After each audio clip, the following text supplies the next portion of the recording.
Kia ora and welcome to Beer Club. This is Beer Jerk, I'm Luke. I'm Craig. This week we are drinking a beer from Black Sands, which is your brewery, your beer. It's the latest squeeze. It is indeed, yeah.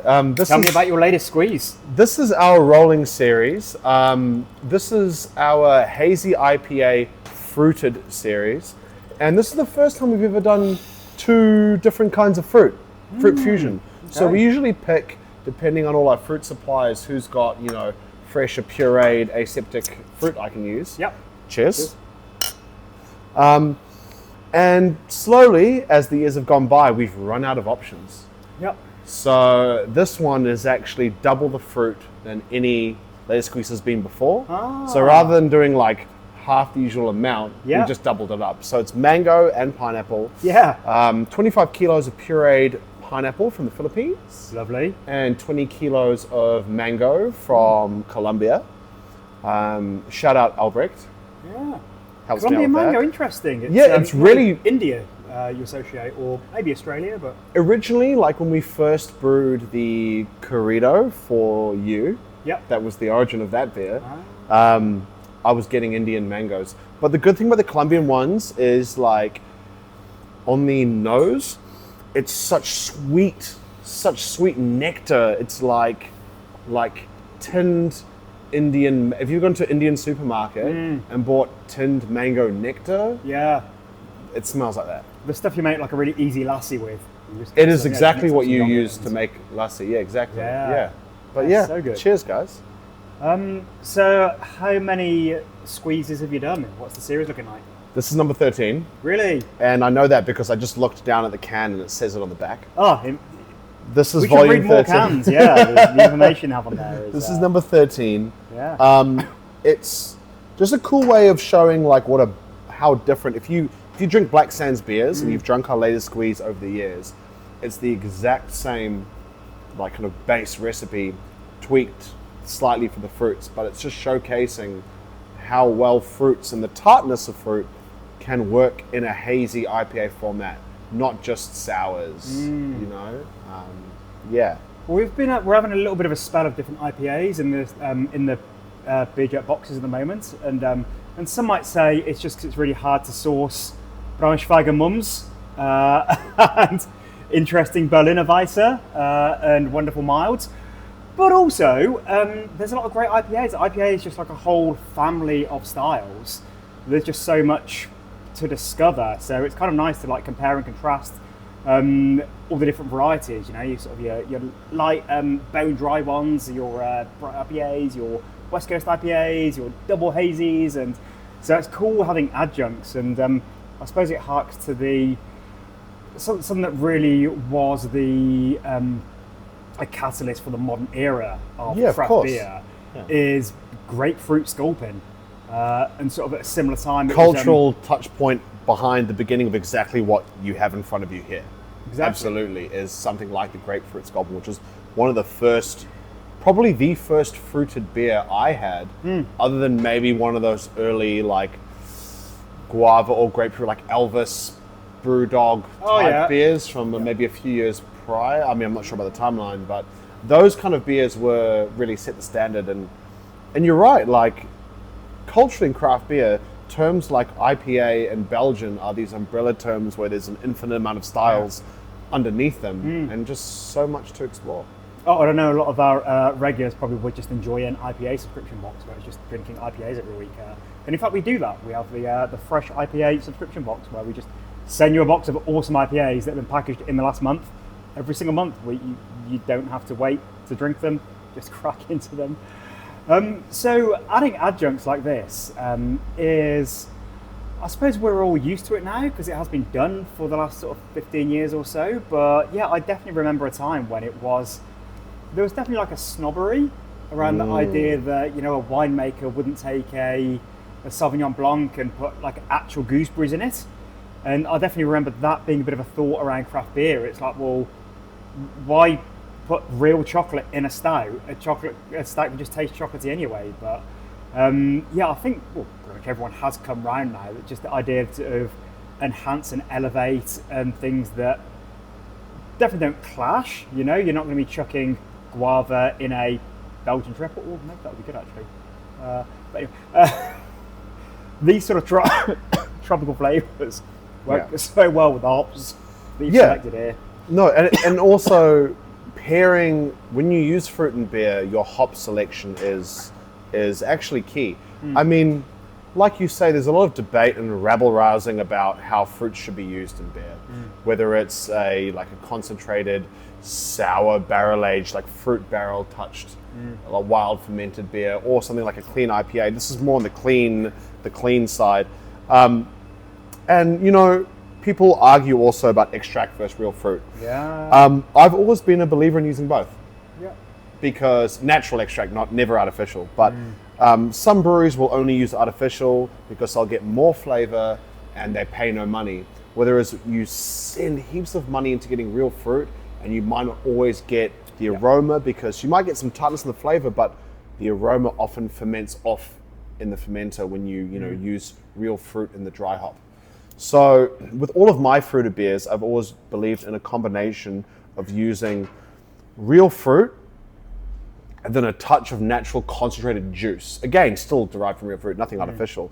But if you don't do that, you're not going to get a good, the consumer is not going to get a good nose of, oh, that's obviously mango, that's obviously pineapple. Yeah. So I always find that if you've got all of these tools in your belt, in your arsenal, and your goal is to make the best tasting beer, who cares what people say? Make the best tasting beer you can. Well, that approach, it's the same as these different interesting hop products you have these days. It's about layering. It's about layering, flavors, yes. So it's not one-dimensional. And of course, fruit just ferments into alcohol. So you end up with a fruit that you really want the sweetness, juiciness of a mango. But if you just use mango, it actually becomes drier because all the sweetness just gets eaten by the yeast. And so you kind of have to have these different layers. Exactly. And when I'm making a fruited beer, like a mango IPA, for example, I will aim to have at least 2 different forms of mango. Yep. One in a pureed form, one in a juice concentrate, or something like that. And just to cover, to build layers, both on the palate and aroma-wise. And quickly for the home brewers and chefs watching, making beers like this, do you alter your water chemistry at all? Are you changing the salts around? Absolutely. Because of course, salts do bring out flavour, especially in fruits. We all know that from cooking. Yeah, no, absolutely. Especially my brewery in particular, we sell a lot of West Coast IPAs and hazy IPAs. And with those styles of beer, water chemistry is really important, right? You have your sulfate and chloride ratios 2-3 or 3-2, depending which coast of the Americas you are brewing an IPA from. Yeah. It is extremely important because when it comes to mouthfeel, you can only get so far with protein content in the malt bill. Water chemistry does so much for mouthfeel. It's like the unsung hero, I would say, in terms of mouthfeel. Well, I think, there's 4 ingredients in beer, plus if you use an adjunct like this. And everyone's super excited about the hops. And malt to a lesser extent, but there's a lot of malt nerds. And then it's yeast, even to a lesser extent. Yeast, which, I'd say yeast is, well, I mean, they're all is so important, but hops just really gets put on this fucking pedestal. Hops Absolutely. are glorious, all the ingredients are glorious, but yeast is so important with, it changes everything. And then just write down that meme of the little the skeleton at the bottom of the ocean is water chemistry. Absolutely. It's 90% of the product is water. And I think a couple of reasons. I think one, it's kind of boring, and also it's maybe people think of it as kind of science and literally the word chemistry, and you're looking at these chemical symbols, and people don't. And I'm talking about obviously home brewers and things. Obviously, actual brewers know all about water. You can't really get very far if you don't know your what's happening in your water. But it's just less exciting, difficult. I don't know. I think that's the thing. I mean, from any commercial brewer to a home brewer, it's water chemistry, and water as an ingredient is the least exciting piece of your puzzle, but it's actually the most important. Yep. And I've talked to a lot of professional brewers that have different philosophies on it, and I actually really got a lot of good advice from Sam Williamson. Oh yeah, the guy knows what's He knows what he's talking about. Yeah, and he really champions the importance when he works with other breweries. Water chemistry is so important. Yep. And I couldn't agree more. And also for brewers, homebrewers watching, I often talk about how the secret to making delicious beer is more is more. So, as in this beer, you've literally used twice as much fruit as you have in any of the previous ones. And it's the same with whether you're using hops or whether you, everything. But when it comes to specifically water, it doesn't cost that much more. Yeah, salts are pretty cheap, man. It's just if you're having so much fun and you're passionate about malting hops, don't let it. Again, shout out to all the homebrewers listening. Don't skip out on that part of the process. Yeah, get it honed. Just think about getting a good base for your water. Anyway, we're not here to talk about water. It is this series. We haven't really mentioned what Black Sands is all about. I feel like most of you watching probably have a bit of an idea. We would like to get some Black Sands beers in when we can. If it was a IPA only beer club, then there definitely would be a lot more, because you brew a lot of IPAs. Yep. We're a big lager pilsner IPA type brewery. No plans for a Rauch beer anytime soon? Probably not. Lichtenheiner? We have to pay the bills somehow, Luke, in this trying time. But yeah, Black Sands, a little family operation. I'm sure those listening probably have seen me on here before. That was started by my father and some of his mates, and is now run by me. And we're based out in Kelston in the sort of Waitakere Trusts area. And I thought about it today, there's only a couple places in New Zealand that have a prohibition control on alcohol. Yep. West Auckland and parts of Invercargill. Yeah, Southland there's trusts. And I think we might be the only brewery based within a alcohol prohibition place, except for there might be one in Invercargill that are in the realm, but I think they're all outside of the I don't know borders. specifically where the trust areas are. Well, in North Island. In Auckland, we're the only brewery in a alcohol control zone, meaning that we can't work with local supermarkets or in that sort of way because they can't sell alcohol. So all the more pressure for us to work with free houses and beer suppliers like Luke to get our beer out there to the good people. Yeah.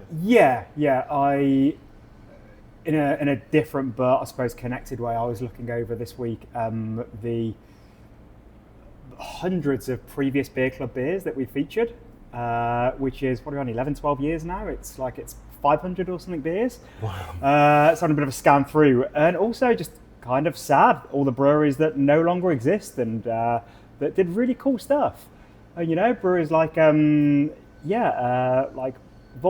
and Pacific Coast and Deep Creek. Deep Creek, and but there were just Blue Fridge. So many. Blue Fridge, wow. Love their beers. Salt District. And Zeeland. I was really thinking about this week. We've got a beer coming up, which is a really good bitter that just made me think about the hole that was left by Zeeland. And sort of brewing companies as well. So like people like Juicehead and Horsebox and Tiamana, and just so many of these great breweries, and also thinking about some chats I've had with brewers recently about how Auckland brewers in particular are shifting to packaging more beer into cans because it's so hard to sell kegs, because so many of the free houses are no longer free houses, or they're closing down, or they're becoming fucking Guinness pouring places, or they're turning into other things. So it is kind of a tough time all around. So I know we talk about this a lot, but literally the decision you make when you choose to buy a beer is you voting, and it costs no more to buy a can of beer from Black Sands than to buy a beer from Panhead, who are owned by Mitsubishi. Correct. They're lovely beers, but it's like, well, I'd rather your company stay in business than Heineken. Well, they're going to stick around either way. And, as Luke says, you have the power in your wallet to make a decision, to vote, if you will. Yeah. And realistically, retail-wise, we basically are priced about the same. Yeah. These big breweries, they look at what we can afford to charge, and they just match it, maybe undercut by $1 or so. But the buying power is with you guys to keep some of these breweries afloat. And I definitely, as a brewer who works in the industry, do feel the hit of the current economic climate. And all people listening are probably already people who support local breweries and keep doing that, because you are putting food on our table, and you are helping us stay afloat. So, yeah, cheers to you. And not even from a charitable point of view. It's literally the small guys do the cool shit. We make way better beer. It's the bigger guys just want everyone drinking Lion Red. Just that homogenization and the duopoly is what everyone wants, because it costs a lot to release lots of different limited release beers, and it's the same with venues as well. So years ago we had the Beer Joke Bunker, which was incredible. It was best bar ever, and it just wasn't that busy. There was no way we could afford to keep it going. So we wrapped it up and we sort of relocated here to what became the Small Guys Tap Room. But so many people were saying, "Oh, I love the Bunker. It was the greatest place ever. I loved it." And it's like, well, how often did you come? And of course, I'm not blaming our customers for not coming enough, but it's like... But that's what keeps the lights on. If you love a place, whether it's a local bakery or cafe or independent shop, like, go there as much as you can afford to and support it. And that's... Go out there. Yeah. Support your local. Be selfish. If you love something, go and support it, and they will not have to go out of business. Anyway, that is enough for me. Cheers, Craig. Cheers, guys. Everybody. See you next time.